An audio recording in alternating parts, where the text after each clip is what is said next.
I still can't believe it that we made day 2 at Knoxville Regionals, and today we're going to talk about how. Hey, Nick from 9Card TCG, and today I'm going to be talking about my day 2, how I made day 2 at the Knoxville 2023 Regionals that just happened this past weekend. But before we get too far into the video, if you haven't already, do me a favor, like, subscribe, comment. All that good stuff tells YouTube this is a good channel. Other people should watch it, but just you being here is enough for me. Today is Pokemon Day, at least the day I'm recording this, so happy Pokemon Day. If you didn't see the video that Pokemon put out, go check it out on YouTube. Some really cool stuff coming. Now, anyway, back to the Knoxville Regionals. Thank you so much to everybody that came up to me, said hi, that they enjoyed the channel, all that kind of stuff. That means the world to me. That alone, anyone taking the time to come up to me and say hi is more valuable than any day 2 experience. So without you, this is meaningless. So thank you very much. I really appreciate the tremendous amount of support that I got over this past weekend. It was truly a little bit near overwhelming, and it was an incredible weekend thanks to you. So I appreciate it. The run was also wild. So we're going to break this up into a couple of different segments. There's going to be timestamps in the video description. So if you want to kind of bounce around, feel free to use the timestamps. But we're going to start off talking about what deck I played and why. We'll look at what the meta actually was for day 1. We'll talk about the individual rounds, all the decks I played in each of the 9 rounds, some notable or key moments in those rounds, and then we'll wrap it up with my thoughts on the deck, things that I would change, would I play it again, that kind of stuff. So let's just get right to it.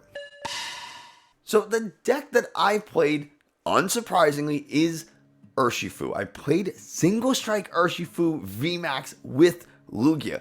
I think it's worth noting, by the way, that at this exact moment, I'm the only person who has a Limitless page with Single Strike Urshifu VMAX. It's the only one that exists. That might change post-rotation, but at the moment, I'm kind of living it up as the only person to do this, so I'm really, really happy. Now, anyway, back to what I was saying. I played Single Strike Urshifu VMAX with Lugia. Now, why did I do this? Well, I had the deck up on screen, and the idea is to play Lugia like a Lugia deck, and in certain situations, Urshifu becomes very, very useful against Arceus Goodra, just Goodra V-Star in general, Duraludon VMAX, Arceus V-Star. There are times where you just need a massive amount of damage. You just need to ignore an ability or an effect, and that's where Urshifu really gets to shine.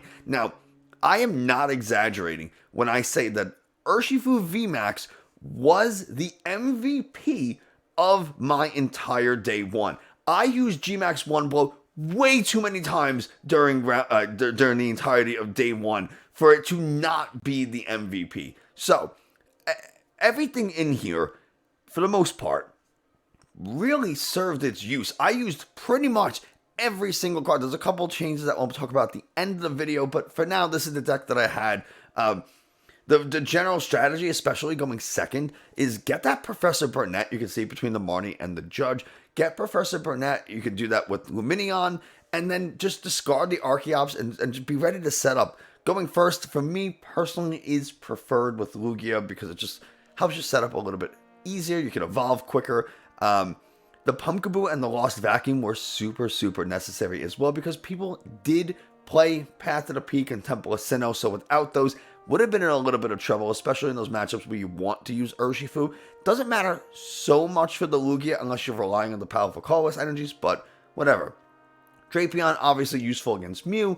Stoutland was very useful as well. It did win me a couple of games having the Stoutland V. And the Dunsparce, I gotta give a huge shout out to Vulcan Turtle TCG for telling me to add the Dunsparce. It was something that we just, I was thinking about, and he said, yes, add it, and I absolutely needed it in at least 2 of my games. That Dunsparce was like the key to me winning. So thank you very much, Vulcan Turtle, for the suggestion.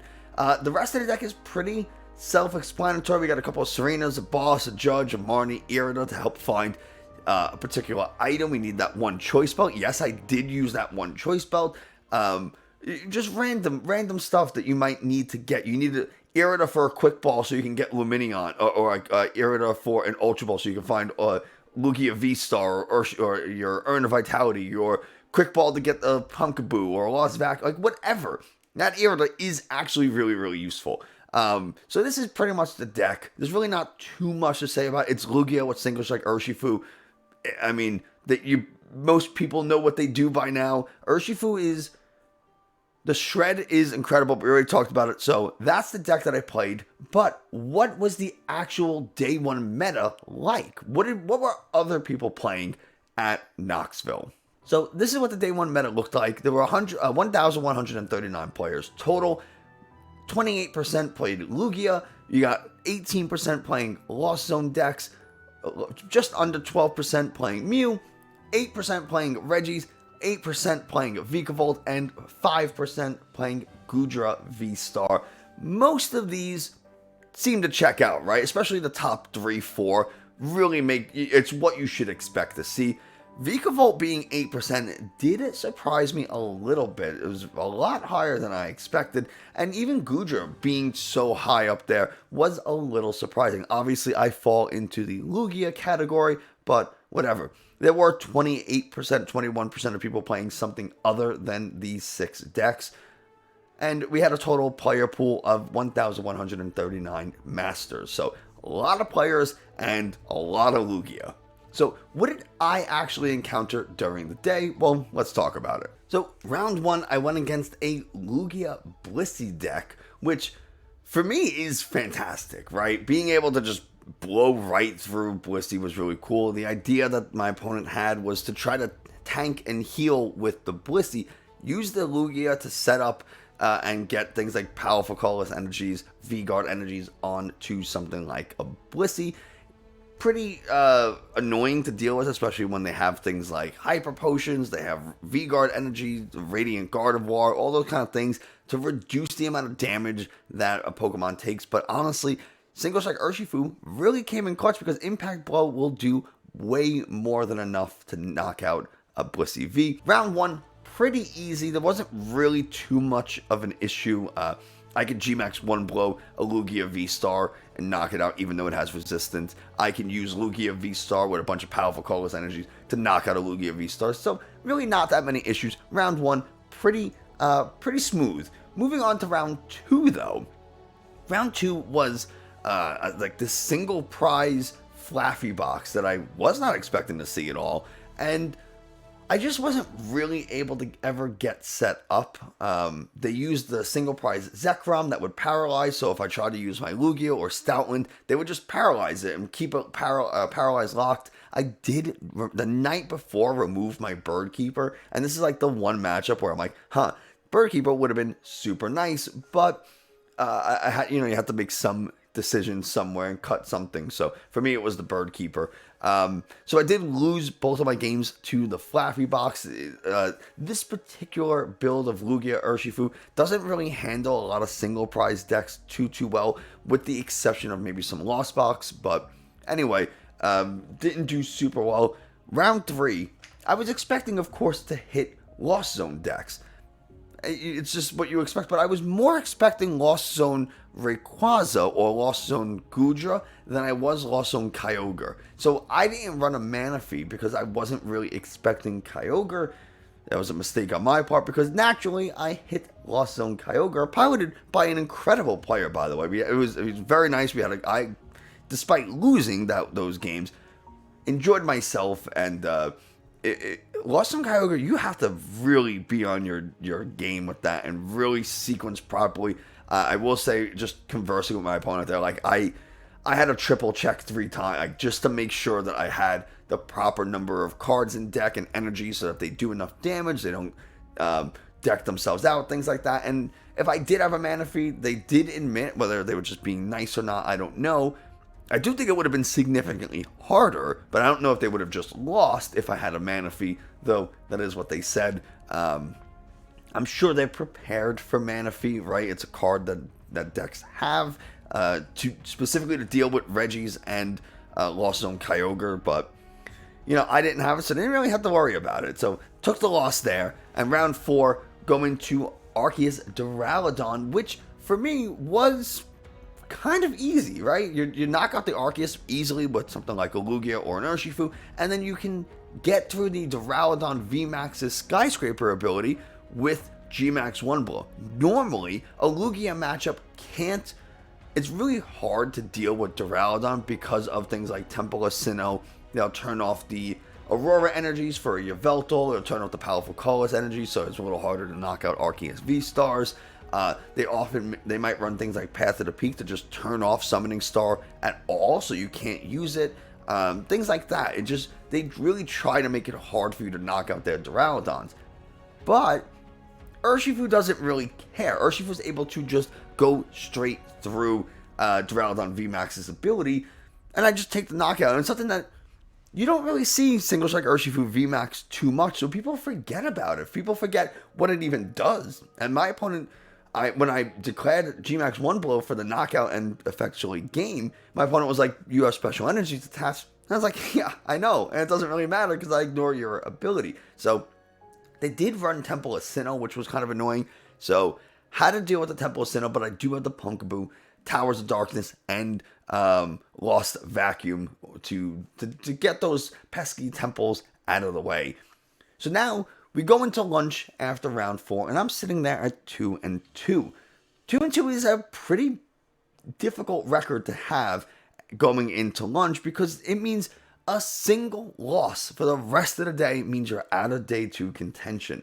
And even a tie shortly after lunch between like rounds 5 or 6 isn't exactly a great spot. Like, you don't want to be 2-2-1 after round 5. That's just not a great spot to be in, having to win out for the rest of the day.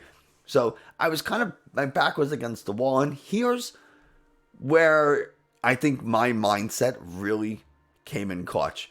I told myself during the entire day, even the day before, I don't care what happens. My plan was, we're in Knoxville, we're in Tennessee, the Smoky Mountains are nearby. Day 1, I'm going to play, I'm going to enjoy myself, meet people, hang out. And day 2, I'm just going to leave. I'm going to leave Sunday morning, and I'm going to drive down to the Smokies. I'm going to do like a nice 4 or 5 mile hike, and then I'm going to go home. And it was going to be a nice weekend, and we're going to have fun. And that's what I told myself. So for the entire weekend, I was just like, yeah, I don't care what happens day 1. I'm just going to go hiking on Sunday, whatever. Now we're sitting there at 2-2. And I go into round 5, and I'm like, all right, whatever happens, happens. Well, I go against the Lugia deck, and I win. Now I'm 3-2. Round 6, I go against Sablezard. Sablezard, or any Lost Zone deck, you have to be very cognizant of time. So I noticed very quickly in game 1 that I wasn't doing very well. I didn't really have anything going, so I just scooped game 1 pretty quickly, maybe within a couple of minutes of the game. And I did that to ensure games 2 and 3 that I had enough time to complete them so that I can either, try to take that, what would be a tie, into a win. Because if I lose game 1, I win game 2, but then we go to time, well, now I'm sitting there round 6 and I'm 3-2-1. Still not a great spot. So I really, really wanted to try to win the games when I could, and scooping early helped me do that. So I'm able to pick up the win against Sablezard, and that was due to the Stoutland. Stoutland being able to knock out things like the Sableye and Comfeys to get 2 prizes with Double Dip Fang, thanks to powerful Colress energies, was absolutely instrumental for those wins. So super useful, and Stoutland definitely earned his keep. He's the goodest boy. Got some nice treats afterwards. So now we go on to round 7, and I'm sitting there 5-2 or whatever it was, 4-2, feeling pretty good. But now pressure starts to build because now you're getting close to potentially making day 2. Still keeping that, I don't care what happens. I'm not trying. I'm just gonna play the game in front of me. Not worry about past games. Not worry about future games. Just focus on the game in front of me. And whatever happens, happens. I got a plan to enjoy myself day 2 if I don't make it. And if I do make it, well, then I play day 2. So round 7 was probably the most unfortunate thing that has ever happened to someone I mean, I shouldn't. That's hyperbole, of course. But round 7 was very unfortunate for my opponent because they were playing Arceus V-Star Tapu Koko V Max. And I saw them flip that over. I saw them flip over that Tapu Koko, and I said, this is glorious. Because Urshifu knocks out Tapu Koko instantly. Even the VMAX, Impact Blow for just 180 damage, again, will double damage thanks to weakness on the electric type. It means I hit for 360 native. That I run Aurora energies, I run Powerful Colorless energies. This is where really knowing your deck and knowing what it struggles against and what it wants to do is very, very important. My opponent had the Arceus, they had the Tapu Koko, and they had a Flying Pikachu V. So eventually, I have to make a choice. Do I want to knock out the Tapu Koko or the Flying Pikachu? The Tapu Koko doesn't really scare me. It only does 180 damage, so it's not enough to knock out like an Urshifu V. And sure, it paralyzes, but I can just evolve into Urshifu VMAX to clear the paralysis. So even if they do get a choice belt, it still only does 210. Not enough to take the KO. So I have my Urshifu VMAX, and it has damage on it. So I get one more attack with the Urshifu VMAX before my opponent knocks it out, and then I have to use Urshifu V for the rest of the game. I do have Lugia V-Star, so I have some options, but it's not going to one-shot a Tapu Koko VMAX or a Flying Pikachu. I guess it could one-shot a Flying Pikachu VMAX, but probably not the Tapu Koko, at least not without a lot of stuff happening. So I make a choice. I said the Flying Pikachu VMAX is way more annoying to deal with than Tapu Koko VMAX because Flying Pikachu, once it uses Max Balloon, I can't hit it with Urshifu V anymore. I have to use Urshifu V Max, which can be scary because, you know, if my opponent hits it for 180 and paralyzes me, I lose the game immediately. So I boss up the Flying Pikachu V before it evolves into a VMAX, and I use Gmax 1 Blow to knock this thing out. So I boss up the Flying Pikachu V, Gmax 1 Blow, obliterate that thing. My opponent then comes in, and then they take the 3 prizes on the Urshifu VMAX. Okay, I kind of saw that coming. Now all I have to do is just attack with Urshifu, and I win. Again, people forget about Urshifu and that it's a fighting type or that it even exists because I said Impact Blow for game, and my opponent's like, that only does 180 damage. I said, yeah, but you're weak to fighting, my man. That's actually 360. That's a KO, and it took them a second to register because they just don't see it often. So really fun there, and won both of those games very easily. It's just, you know, it's just what happens when your entire deck is weak to something that I play. And Urshifu VMAX has 330 health. You're not one-shotting that thing, at least not very easily anyway. So, you know, being able to absorb a hit or two with Urshifu VMAX is pretty cool. So now, we got round 7 done. I'm 5-2. I just have to win one more game and then try to ID to get into day 2. So round 8 comes, and I felt so bad for my opponent because they were playing Vikavolt Raikou. Vikavolt V, Raikou V, with like Mysterious Tail Mew. Game 1, I think they made a really big mistake. I had 2 Lugias on board, 2 Lugia Vs, and no Dunsparce. So they went for Super Zap Cannon to knock out the Lugia V in the active and get an early 2 prize lead. However, because they didn't Ino-Lock me, the next turn I popped off Evolution Incense for Lugia V-Star. I got Quick Ball to get a Dunsparce. I got an Urshifu V into play. And I'm set. At this point, there's nothing they can really do anymore. My Pokemon is set up. I got the Archeops in play. My Pokemon have energies. I'm able to one-shot every single Pokemon they put into play because the Tempest Dive on Lugia V-Star will do enough, and Urshifu just does enough on its own, so I don't even need to give up the Lugia if I don't want to. So they scoop game 1.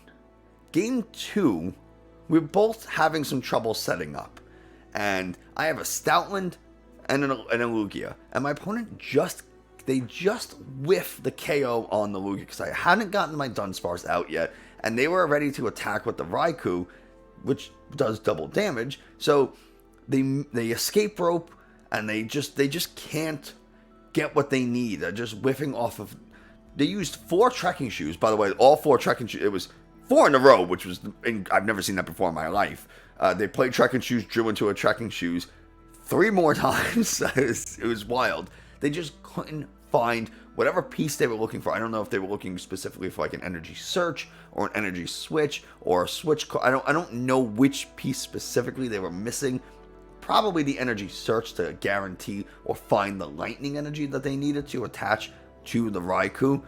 They would also need a water energy in the discard and a Melanie and a switch card. Things that are relatively easy to get, but still had to do it. So now this entire game, I'm sitting there with the Lugia and the Stoutland, and that Stoutland is menacing to Mysterious Tail Mew that has only 80 health. So I get 2 powerful colorless energies on the Stoutland, and I'm taking 2 prizes very, very easily. They know the Urshifu's there, and they know the Lugia V-Star, especially when Dunsparce is in play, is an absolute menace. So there comes a point where my opponent just Marnies me, and I'm sitting there with nothing in my hand, and it really becomes a question of who sets up first. Does my opponent find what they need to knock out my Lugia V before I get a Dunsparce in play, or do I find my Lugia V-Star and get to evolve it, get some things going? What's gonna happen first? And unfortunately for my opponent, it was me. I top decked the research after a turn or 2 of just passing, after their Marnie or Judge, whatever they played the research, just showed an evolution incense, and they just scooped. So now round 9 comes, and all I gotta do is ID. My opponent is kind enough to take the ID into in round 9. We take a picture together, we take a picture of the match slip, and there we go. Round 9 done. Finished the day with a 6-2-1 record.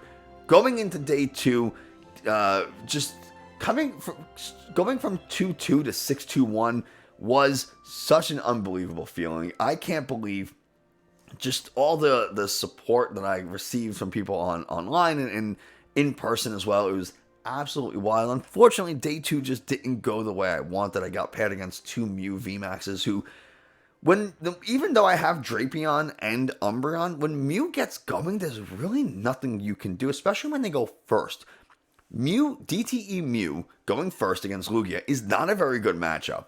And round 1, I started Drapion both games.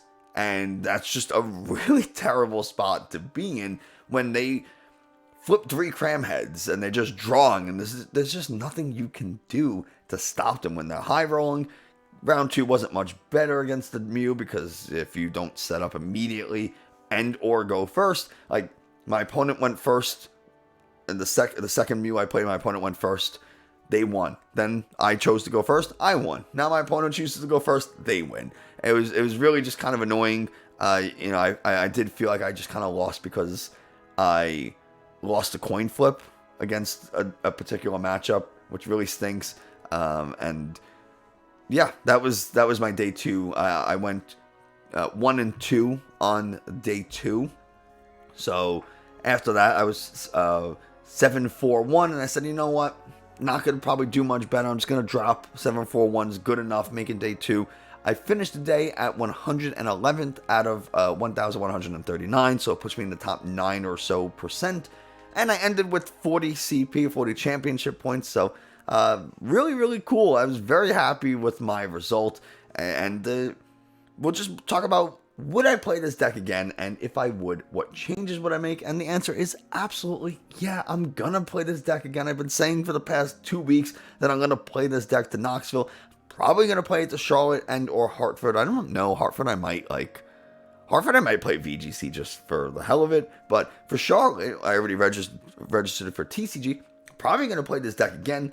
I'll pull it up on screen so you can see the 2 changes I would make is honestly dropping the Umbreons. I'm going to drop 1/1 Umbreon, add a second Drapion, add Manaphy. That's pretty much the only change I would make to the deck, at least at this time. But if anything comes up, I'll definitely let you know. But yeah, that's going to wrap up how I made day 2. It was such a crazy experience. I still can't get over it. I'm still beaming over day 2, which is, for some people, not a big deal, but for others, it is. And it doesn't matter what your personal goals are. Like, no one, Other people shouldn't make you feel bad about your goal. As long as you're happy with your performance, you're happy with trying to reach whatever goal. That's all that matters. And yeah, that's going to do it for today. Thanks so much for watching. I hope you enjoyed, found it informative. If you did, like, subscribe, comment. Oh, God, all that kind of stuff tells YouTube this is a good channel. Other people should watch it. And yeah, I'll see you next time.